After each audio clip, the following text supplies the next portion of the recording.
தயவு செஞ்சு இதை யார்ட்டையும் சொல்லிடாதயா. நம்ம 2 பேரை தவிர யாருக்கும் தெரியக்கூடாது. நான் யாருக்கிட்டயும் சொல்ல மாட்டேன். ம். ரொம்ப சந்தோஷம். ம்.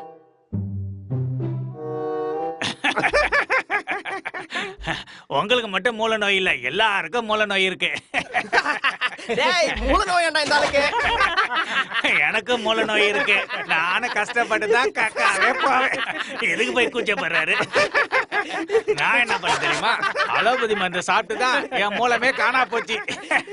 உங்க மூலத்துக்கு ஏத்த மூலிகை மருந்த சுத்தமான நெய்ய போட்டு காய்ச்சி கொடைஞ்சி கடைஞ்சி வச்சிருக்கோம். என்ன சொல்ற? இங்க வாங்க. இதுக்கு போய் காதுல வந்து குசு குசுன்னு சொல்லிக்கிட்டு வாங்க வாங்க. யோ ஒரு மருந்து கூட வாங்கல. போயா வரமா போ. வெட்டி பையன் மாதிரி வேடிக்கை பார்த்துக்கிட்டு. நீ கொஞ்சம் கூட டென்ஷன் ஆகாத சார். இது மூலத்துக்கான மருந்து. இது எப்படி யூஸ் பண்ணணும்னு நான் தெளிவா சொல்லி தரேன்.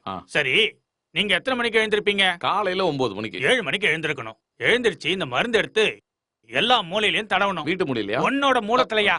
உங்களுக்கு தான் மூல நோய். அதுக்கப்புறம் நீங்க ஒரு சொம்பு தண்ணி எடுத்து கட கட கடன்னு குடிச்சிருங்க. ஒரு 2 மணி நேரம் நீங்க வெயில்ல போய் உட்காந்துருங்க. Okay okay. அப்ப 200 ரூபா கொடு. 100 ரூபா வச்சுக்கே. அட மூலத்துக்கெல்லாம் பேரம் பேசாம மூலம் சரியாகணும் கடவுளை வேண்டிட்டு காசை கொடு சாரே. ஐயா சின்னையா, நான் தான் அந்த ஆளை கிளப்பி விடியா. சரி ஐயா சொட்டையா, நீங்க 5 மணி நேரத்துக்கு மொட்டை வெயில போய் உட்காருங்க. போயிட்டானா? போயிட்டான். யோ போயா.